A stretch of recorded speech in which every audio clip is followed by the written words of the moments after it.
Well, I just want to thank all my wonderful speakers and all the participants for the SBS Diversity in Skin of Color Dermatology Conference that was part of the South Beach Symposium.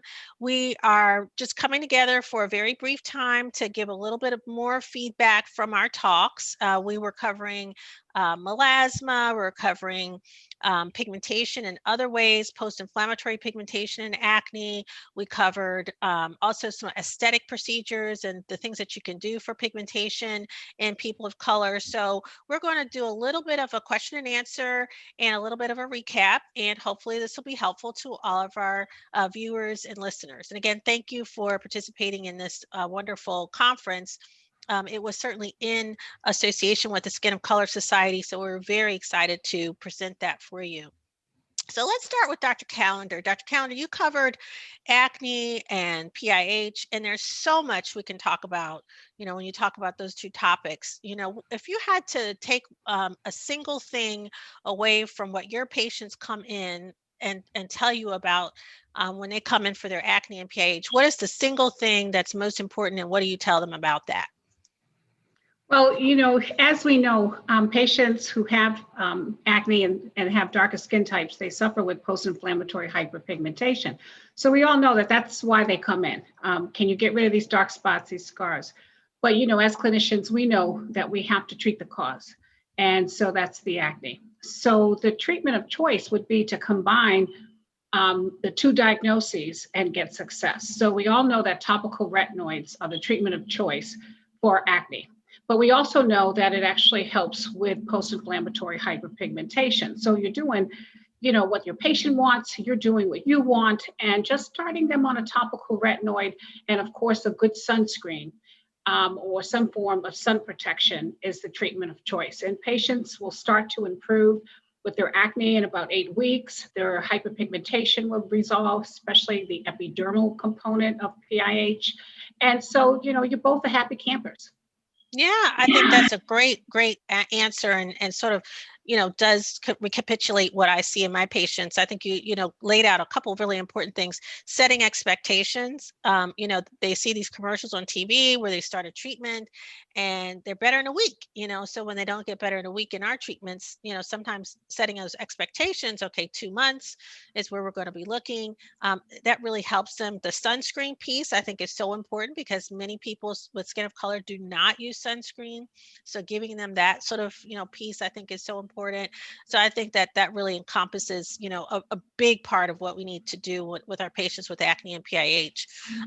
So I see a lot of patients as well with acne, PIH, other pigmentation issues, and they all come in and they want the laser for that treatment. They want to get the laser that will take off that pigmentation. So Dr. Desai, can you talk about what is the laser?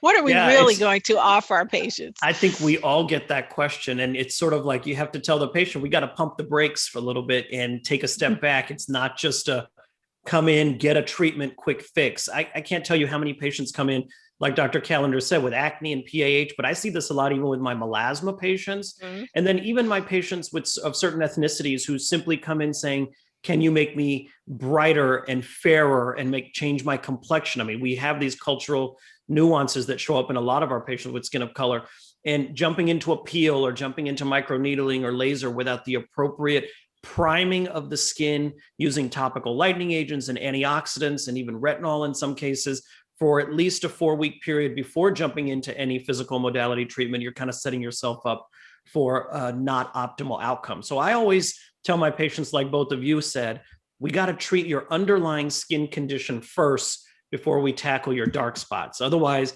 like with acne, like Dr. Callender said, you're going to be chasing one dark spot for another if we don't break the cycle. And with melasma, I think the point really becomes where the patient needs to understand that melasma is a chronic skin disease, just like atopic dermatitis, just like psoriasis, just like if you had diabetes or hypertension. It's always with you.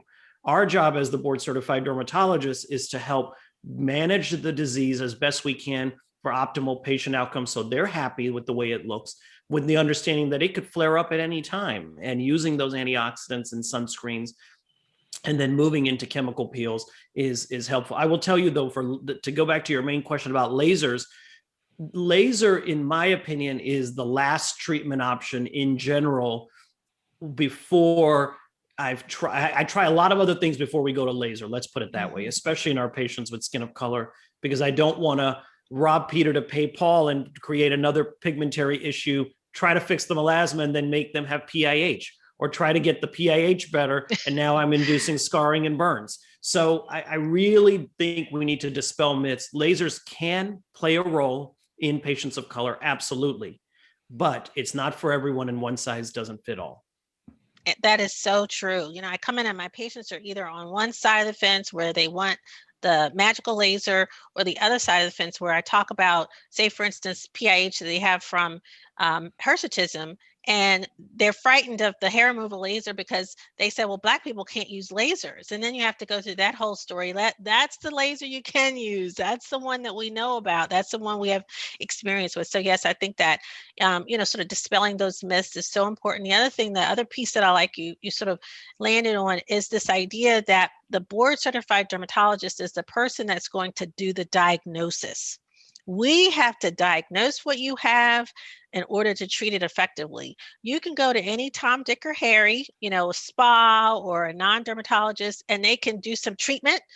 But what they don't do is they don't know how to diagnose. They don't know the treatment expectations, and they don't have all of the things that we have, all the armamentarium that we have as board certified dermatologists to offer our patients. So I think that's really the important part there. Yeah, and Amy, can I add something to that? Yeah. And also too, they don't know how to fix it. Yeah. So if there is an adverse event, if there is an issue, as a board certified dermatologist, we know how to fix it. We know what the treatment would be to correct the problem. And they don't have the experience with it. So they're not really the one or the clinician to be able to handle the problem. And I think that's real important. And I think to both of your points, I just, that is so important for the audience who's listening to hear what the three of us are saying, because finding a board certified dermatologist who is also an expert in skin of color will help that patient take their treatment goals to the next step. And all three of us have had the honor of being presidents of the Skin of Color Society. And at the Skin of Color Society website, there is actually a Find a Doctor feature where patients can go in and plug in their zip code and what they're looking for, and a true board certified dermatologist, skin of color expert can be at their fingertips. So it is not hard anymore to find us. We're out there in DC and North Carolina and Texas. But I think we have to let our other dermatology colleagues know that we're here and we have these resources. So the public needs to be aware about the fact that there are true experts who really are there that care about their treatment outcomes. So I'm really glad we talked about that. Yes, that is such an important point. And what we're here to do today, and what we've been doing in our previous conference, was really getting our colleagues up to speed, because really every dermatologist needs to know how to take care of skin of color. The population of the United States is changing. We know that we're moving more to a brown group of people in our country, and we all need to know how to treat brown people. It's not just one kind of person. Now, you may live in an area that right now is very homogeneous, but in general, it's not going to be that way for long. So I think we all need to have the ability to assess and treat appropriately for people with skin of color. Their pigmentary issues are going to certainly be a very, very large part of their concern. Certainly there are other underlying diagnoses that we need to be aware of and treat as well.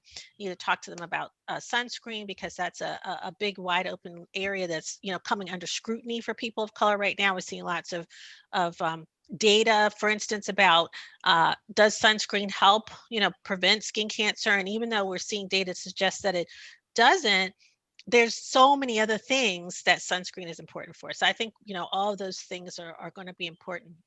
Well, I want to thank you both for taking the time out to do this extra session with us to try to educate everybody. I think it went very well. I always learn from Dr. Callender and Dr. Desai, so I appreciate them hanging out with me today. And we'll close the session with that and hope that you come back and see us soon for our next conference. We'll let you know when that'll be.